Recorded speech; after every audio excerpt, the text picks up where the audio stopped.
Hey everyone, it's Andrew Klavan with this week's interview with the amazing Lila Rose.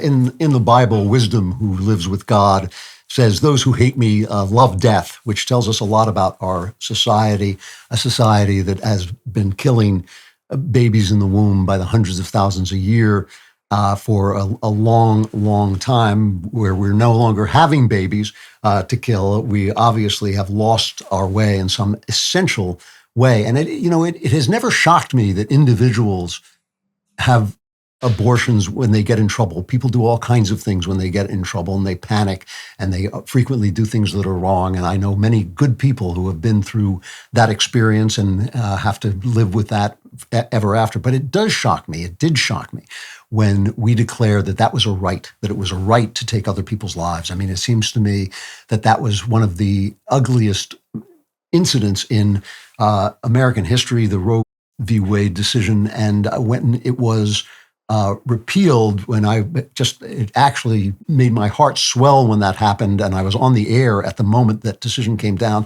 The first name that came into my mind was Lila Rose, because everybody at the DailyWire, Ben and Matt and Knowles and me, we've all made speeches about this. And that is, I think, worthwhile. And you can find my speech in a pamphlet I put out called The Art of Making Sense. But Lila Rose dedicated herself to this fight and dedicated live action to this fight, and was just an incredible force in just changing the culture so that it became possible to overturn Roe v. Wade. And I want to talk to her today about where we go from here. She's the founder and president of Live Action, which is now occupying its time working to defund Planned Parenthood. She's the author of Fighting for Life, Becoming a Force for Change in a Wounded World. She's host of the Lila Rose Show, which is a podcast that tackles relationships, faith, culture, and politics. And I'm going to try not to fawn over you, Lila, but it's wonderful to have you back. It's good to see you. How are you? You are so gracious, Andrew, and too kind. Thank you. And I'm delighted to be here. It's great to talk with you. And I'm so grateful for your voice for culture and life on so many issues. You're like a Gandalf for for the movement in many ways. So thank you so much. Well, thank you. Certainly age-wise, I am. So, obviously Roe v. Wade is overturned, and this is an amazing, amazing victory. But when Republicans kind of overreacted and they acted like the dog who caught the car and tried to pass laws banning abortions, they were creamed at the ballot box. And Donald Trump immediately, who has that finger on the pulse of the electorate, immediately kind of backed off. What do we do? Where do we go from here? I think there's first understanding what happened. Like you said, after Roe v. Wade was overturned, 2022, there's about to be a midterm election. And there were some big losses. There were some wins, by the way, in that midterm election. It wasn't all losses, but there were some big losses. And what ended up happening by some political leaders like Donald Trump, our President Trump, there was a blaming of the pro-life movement for the losses, the pro-life issue for the losses. And I would push back a little bit against that interpretation, because I do think when you look at the midterms, you had really phenomenal wins, in gubernatorial races. As an example, Governor Ron DeSantis, winning in a landslide, who are very stalwart pro-life governors. You had Governor Greg Abbott also winning in Texas, in a very hotly contested election, passionately pro-life, passing abortion restrictions left and right. So I think this kind of narrative that, the pro-life issue is a losing issue, it has taken some hold in the kind of GOP imagination right now, but I would push back against it. Now, there have been some real challenges in the ballot box when it comes to ballot initiatives. So separate from, races with political candidates, these kind of, thumbs up, thumbs down ballot initiatives have had some real other significant losses. You have to look at the kind of context of what's happening in the state. But the larger point here is when you look at the larger landscape of politics, life has been and continues to be, I believe, for elected officials, a winning issue. And it's when candidates, I think, back down or they show weakness or compromise on this, like they're almost inauthentic about their own beliefs. They're afraid to talk about it. You know how our constituents are. They smell blood in the water. They see weakness. They don't like the inauthenticity. And so I think that is going to be more of a turnoff in the future for GOP political leaders. If they show weakness, inauthenticity, they're compromising because they're afraid of something or afraid of losing. The more they go that fear route, they're going to get beat. They're not going to win that way. So my argument would be, just like President Trump has postured himself on many other issues, if we're willing to have bold, uncompromising leadership on this, it actually is very winsome. Look at Governor Governor DeSantis in Florida passing the heartbeat law, people, shamed him up and down. And then he still won his reelection. And then in addition to that, he was fighting against Amendment 4 in Florida, which was one of the few wins that the pro-life movement had at the ballot box when it comes to ballot initiatives. And it was because DeSantis made it his issue. And he and Casey DeSantis went up and down the state of Florida. They spent money on it, fighting back against the pro-abortion extremists who are trying to put abortion into the state constitution in Florida. And they defeated Amendment 4 in Florida. But that was only because political leaders were bold and they were fearless and they fought for life. So my encouragement would be, this can be a winning issue. It really depends on if you're willing to fight, how hard you're willing to fight. And let's have that posture. Lives are on the line, like you said so eloquently in your opening comments, Andrew. Lives are on the line, hundreds of thousands of lives. There's no more important issue than this one, fighting for our children, fighting for their future. And so my encouragement would be to the GOP and really any politician is fight for life, be cheerfully bold about this. All the facts, all the truth, all the love is on your side and act like it. I think that's absolutely great advice. I am concerned. I'm concerned about two things. I'll give them to you one at a time. That you start out with a society that believes abortion is wrong, and there's no real disagreement about that. It's just a cultural fact. And then you get Roe v. Wade, and basically it becomes a human right. And suddenly you have the people who grew up in a country where nobody would have ever thought it was a human right overreact, and they become quite angry and they condemnatory, and they use religion. They throw their Bible at people, and it's very off-putting to a generation that has only grown up with Roe v. Wade. And one of the things I've always admired about you is the fact that you have always been so gracious. You have never been condemnatory. You've always been so compassionate to the people that you talk to who are in terrible, terrible trouble and afraid and confused and alone a lot of times. I'm a little concerned that there was a kind of, when Roe v. Wade was overturned, there was a little bit of a bold sort of, we've got you now kind of attitude, which is not taking into account that this is a sad situation for a lot of women to be in trouble. And I wonder, when you give the advice of being winsome about this, what does that mean? Can you give me something more? What does that mean exactly? It's a very good point you're making. And you're right, Andrew. We're living in what you could call a post-Christian culture. The America that the baby boomers and even the Gen Xers grew up in is very different from the millennial, Gen Zer, and beyond generations. And so and I would say a seismic shift was the sexual revolution, the cultural revolution, sexual revolutions of the 70s, 60s going into the 80s. And you just saw this kind of upending of the natural order of family life, marriage, obviously abortion. Everything seemed to change in just a decade or two. So I think that's all, but I would argue the underlying reasons for that were happening in decades prior, and kind of ideologies that were seeping their way into in the American mainstream. But that being said, winsome, what does it mean to be winsome? Listen, I think we need to always posture ourselves with a deep understanding and compassion for how toxic really this issue is in the walking wounded. There are truly millions of women, American women and men, who were post-abortive. And they even if they're not fully aware of how that impacts them, it does impact them. And it does impact also their behaviors and their views on this issue. So yesterday I had the privilege of sitting down with almost a dozen different people. I was doing a series of filming for Live Action. Several of the folks there were, post-abortive. They had abortion stories, sharing how maybe for a decade or two, they just thought, oh, I support abortion. I'm fine. I'm okay. I'm happy with this. And then it hits them, something triggers them, the birth of their first child, meeting someone else's, grandchild for the first time and thinking about the child and then the grandchildren maybe they never had. There's always something that can trigger, right? And then all of a sudden there's the devastation of realizing I helped end, or I encouraged the ending of, or I killed my child, right? And that is, who can handle that? That is devastating. So this is the environment we're operating in. But you zoom back to 2022 and what you're describing about the backlash. I did see there's always some people who are going to do the Bible thumping, so to speak, right? But what I saw more than that, far more than that, was, positive celebrations about the fact that pro-life states who've had pro-life laws for decades but couldn't enforce them because of the overreach of the federal government finally could enforce those laws. And we saw 40,000 more babies who would have been killed by abortion, but instead were born in the year after Roe v. Wade fell. So that, you got to celebrate life, right? You got to celebrate that.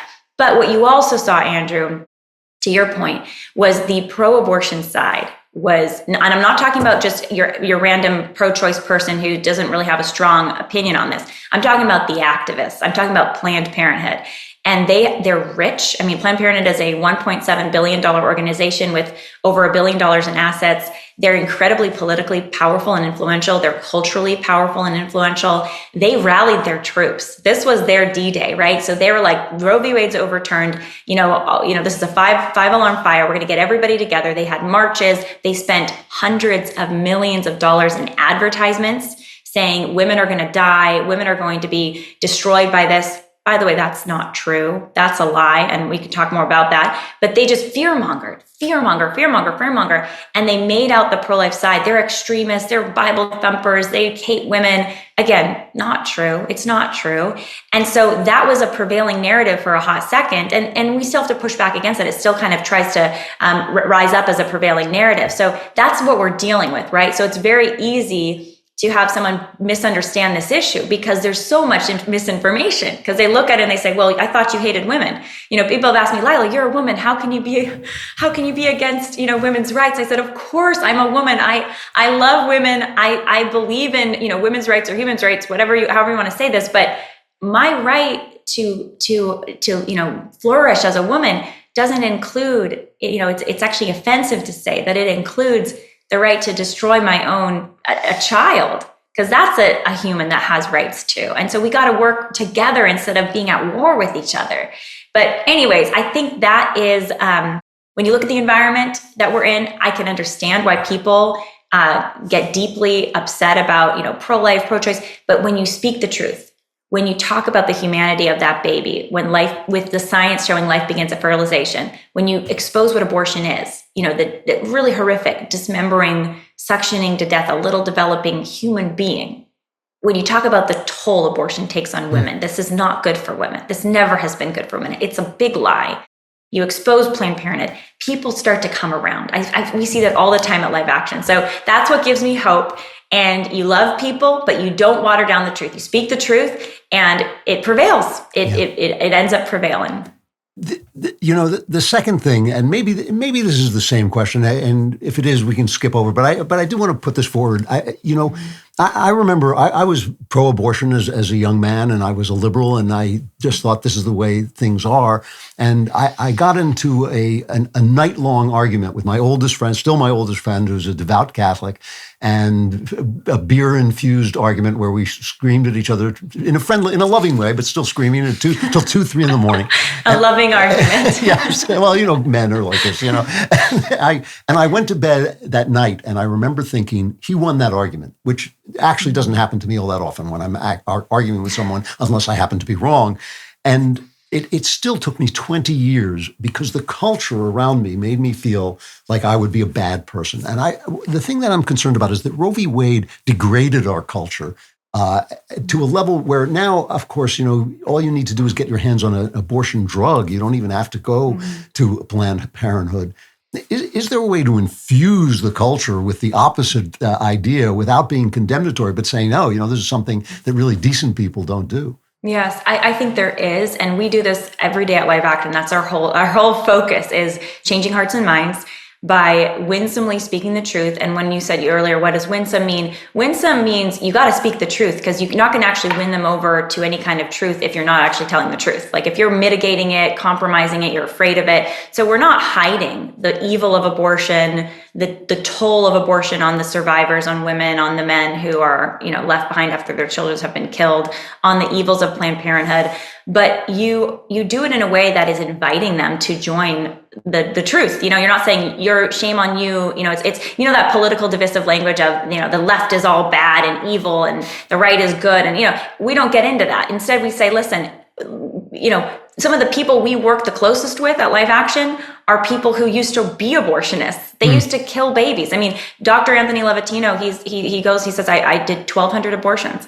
I ended the lives of 1,200 children. Dr. Kathy Altman, she calls herself, she says, I was a mass murderer. But now she says, I have been, healed by God's grace. They do, God for them, it's very personal, spiritual for them, because how can you get over this without, a belief in a savior who loves you, right? But they say, listen, I am now on this mission to help people see the truth, to save lives, and to prevent people from experiencing this pain and this horror that abortion is. So when you're partnering with people like that, someone say, well, you're being judgmental. It's like, no, that you're just being loving. You're trying to help people, because I don't want anyone to have an abortion and go through that. I don't want any baby to experience the horror and the extreme rejection of abortion, because that's what it is. It's the most lethal rejection of a child. And I think children have souls. I think, we all have souls, and on a psychological, spiritual level, there's implications beyond what we even realize sometimes here. So our goal here is love, Andrew. We want people to be free of this death culture that has gripped us. Even since before Roe v. Wade, it started to grip the culture. And we're going to get free. We're going to get free, I believe. But it takes a lot of truth telling, and it does take controversy, because this is a lot of grief. This is a lot of bloodshed. This is a lot of brokenness. It's going to take controversy, but you enter it with the spirit of love. And that, I think, makes all the difference. When a woman faces an unexpected pregnancy, she often feels overwhelmed and alone. Many initially consider abortion as their only option. Thanks to donors like you, these women may find their way to a preborn network clinic where they receive the support they need to make an informed choice about their pregnancy. At Preborn, women are offered compassionate care and a free ultrasound that allows them to see their developing baby. This combination of support and information helps many women choose to continue their pregnancies. There are many women out there who are unaware of their options. Take Acacia, for example. Acacia discovered she was pregnant, felt completely overwhelmed and unsure which way to turn. She found her way to a preborn network clinic where the staff provided her with supportive care and a free ultrasound. Seeing her developing baby on the screen helped Acacia make the decision to continue with her pregnancy. With your tax-deductible donation of $28, you can help provide one ultrasound for someone facing a difficult decision. Your contribution of any amount can make a real difference. Last year alone, Preborn saw 67,000 babies saved from abortion. If you'd like to support this work, please consider making a donation today. Just dial pound 250 and say the keyword baby. That's pound 250 baby, or go to preborn.com/Klavan. That's preborn.com/KLAVAN. No, it is really, it's just so ingrained. I wrote that movie, Gosnell, about that abortion. He was a little serial killer. While we were researching it, we interviewed the prosecutor who took on the case. And when she was doing the voir dire of the jurors, she would say, well, what are your feelings about abortion? And the men would say, oh, I can't have an opinion about that because I'm a man. And she said every one of them said that. So it is tough to break through. Talking to Lila Rose, founder and president of Live Action, where they are doing battle to defund Planned Parenthood, a battle that needs to be done and won. And she's also the host of the podcast called The Lila Rose Show. To move on to something else for a minute, you talk to women and you talk about women, what I guess we could call women's issues. And recently I was looking at some work by a woman, I see if I can remember her name, Catherine. She wrote a book saying that women have babies when they're religious. And one of the things that... Is that the Hannah's Children author? Yes. Catherine is her first name if we're talking about the same person. It's like Pakaluk or something like this. Pakaluk. Very good. There you go. Sharp as a tack. I forgot that. Right. But she was just on the show a few months ago. She's phenomenal. So one of the things that disturbs me deeply is that women in our society, who are at the top levels of society, basically stopped having children. They certainly have stopped having children at a replacement rate. And I mean, that's really true throughout the West. And a lot of conservatives have a tendency to blame women for being born into the culture, which I think is a very anti-female and anti-feminine culture. But surely there must be something we can say. Paying people to have babies doesn't work. Encouraging them to have babies doesn't work. What is the path to fixing this, which is obviously the end of human civilization? What is the path to changing this culture? Yeah, and like you said, we're below replacement rate as a country. So the only reason that the population isn't shrinking and dramatically so is because of immigration, and illegal immigration is part of that. Undocumented folks coming in here. So the path forward is always, the future always has to be family. It has to be children. Otherwise, you just don't physically have a future, right? So we kind of tend to forget that, but the family is the building block of any civilization. So there's a few lanes here that I would say should be considered. One of them is there is a public policy role to play here in terms of helping make America a friendlier place for families so people are more open to life. There are other countries that have done, different incentives, like Hungary. I don't know if you've seen some of the work that they've done, but they're literally making motherhood be tax-free. So if you're a mother and you have more than 2 or 3 children, your tax rate dramatically declines until at 4 children, you don't pay a single cent of taxes in the entire country if you're a mom. I think we should give more incentives to families who have children. I would say if you have 4 children, you should be income tax free in this country, not have to pay a penny of income tax. Children are our most valuable asset. They are the future. They are everything. And we don't value enough the role of parents, not just mothers, but dads too, both of them, but certainly mothers. Yeah. And so that would be some obvious public policy steps is, put your money where your mouth is. If children are the future, then make it easier for families to feel comfortable again raising kids. I do think cultural impact is huge here in terms of a negative view towards marriage and family life, but it's also economic because listen, 30, 40, 50 years ago, you could raise a family. It was normal, much more normal to raise a family on one income, to be able to buy that little house, to be able to pay that mortgage. Like there was a much more normal American life than it is today where most families feel they need 2 incomes. And I'm not saying you have to have 2 incomes today because there are a lot of sacrifices a family can make to try to figure it out on one, but it's a different world than it was 40, 50 years ago. And I think we need to acknowledge that and be real about that. That being said, there is a way, there is a path, and we need to, I think, encourage people that motherhood is beautiful. It's a gift. There's this Debbie Downer attitude for women about anything that's related to the more feminine things like nurturing a child. And instead we're told, go into STEM, go into the boardroom, lean in, go get that law degree, go be that boss babe. And again, I'm not saying women can't work. Of course, I work. Work is a part of life for every human being since the beginning of time. We all work in one way or another. But we need to affirm culturally that the most beautiful, truly, I think, meaningful work is the care of a new human soul and person that you get to develop and nurture. And that a mother's unique ability to do that, especially when they're very young, is absolutely essential. That men and women are not the same, that they are equal in dignity, but they are different and they're not interchangeable. And what a mother provides to a young child is different than what a father provides. Again, everybody has different personalities and approaches, so there's a lot of nuance here, but only women can be mothers. And so we kind of treat women like they're men, but that's what feminism, modern feminism has done. It's like, treat us like men, we're like men. And it's like, you're not a man. And that's a good thing. Celebrate your femininity. Celebrate the fact that you can bring life into the world. That's a superpower. And so our public policy supports that more. Culturally, we have these conversations more. And we're also, I think another part of it is, the whole sex education stuff drives me crazy because the way that sex education is done today is it's about mechanics of this is mechanically how sex works and use a condom and, sexually experiment and it's not a big deal as long as it's safe sex. Complete nonsense.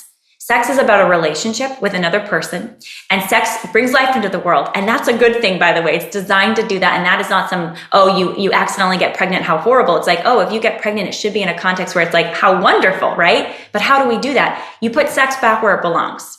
In a lifelong relationship where you're committed and faithful and in love with this person, you're going to serve them, and you're open to having the children that sex can create, right? If we changed our dynamic on sex education to be focused on what the natural order is for this, which is a beautiful thing, working with our bodies, I think that would also change our view of women and men and motherhood and fatherhood. Because right now we're kind of conditioned to think about sex as a me game, my pleasure, and we're conditioned to think about ourselves as interchangeable men and women.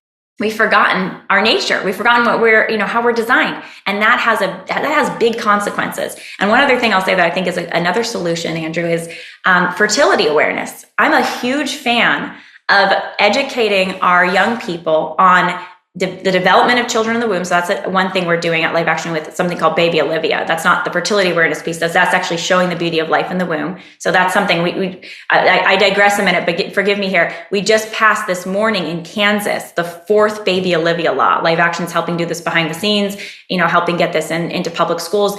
Every public school student now sees the development of life in the womb. So that education is important to condition young people to see the value of life, the scientific truth about how life is beautiful, because we're taught it's a blob of tissue, it doesn't matter. So that's essential education. The other part that's essential, back to sex education, is fertility awareness, how our bodies actually work as women, as men, and that fertility is not some sickness that you need to medicate with a birth control pill that you should be afraid of, but your fertility is your superpower. It's a gift. It's a vital sign for how your body is healthy or not. It tells you so much. Learning to understand our bodies as women, and men understanding women's bodies too, quite frankly, and each other and our sexuality in terms of what it's designed for, that I think also will help people more appreciate how incredible it is to be able to be a mother or a father. I was going to say that's like a totally different culture than the one we're in, but I think it is possible. I was just reading this article in First Things, a woman complaining that the right was very bad at appealing to feelings, which is, I always have that argument with Ben where he says facts don't care about your feelings, and I say feelings are a fact. They're a real thing. But when you talk to women, especially young women, because I think I have a lot of hope in this new generation. They seem to have thrown off a lot of the problems that the two generations between me and them have.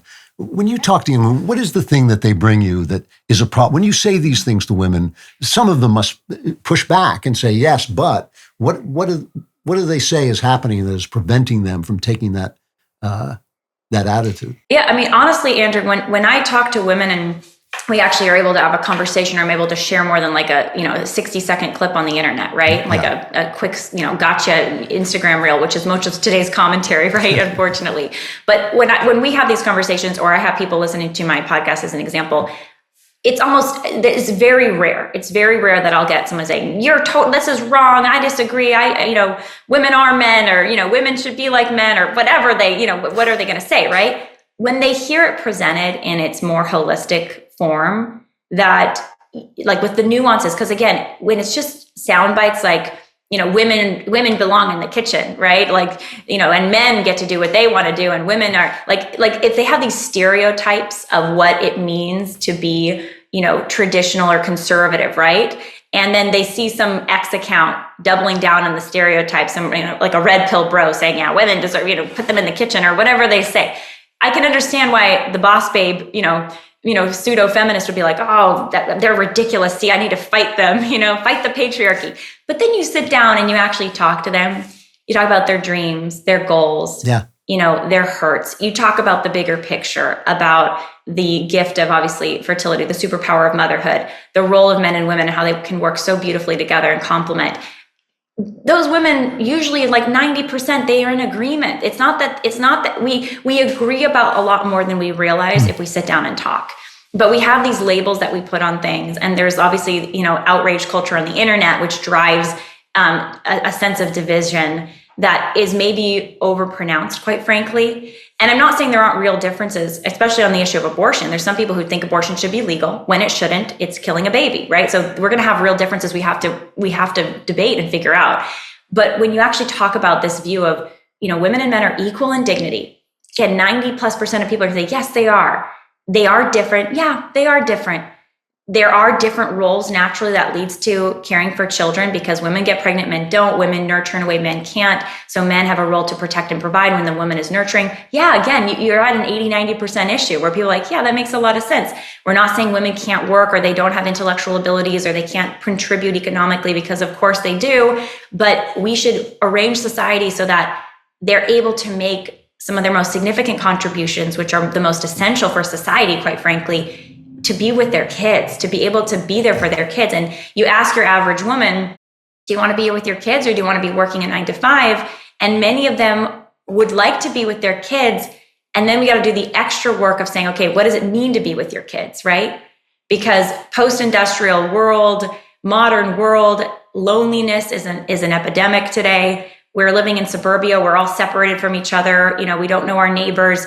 If you're a mom, a stay-at-home mom, you don't have good friends, you don't have a social life that involves other families, you don't have maybe even a strong marriage, or, you're a single mom even, right? It is really, really, really hard. And we can't run away from that fact. So we need to talk about too, how do you do motherhood in a way that's going to be supportive of your mothering and your kids, and hopefully your marriage if you're married. We want you to be married. How does that look? So there's a whole world of cultural conversations that open up. that are happening right now, thanks be to God, but there needs to be more of that, right? And an acknowledge that we're not fighting each other constantly. We're trying to work together to make life better for everybody. Yeah, yeah. Lila, I wish I had 10 of you. I would be optimistic completely. Founder and president of Live Action, the host of the Lila Rose Show. It is wonderful to see you again. I'm always thrilled to talk to you. It really gives me hope. Thanks a lot for coming back. Thank you so much, Andrew. Well, I don't usually fanboy like that, but she is special. She's a special person. And as I say, that day that Roe v. Wade was overturned, she was the first name that came into my head. It's just a delight to talk to her. Also, another delight, the Andrew Klavan Show. It'll be on Friday. I hope you'll be there. I'll be there as well.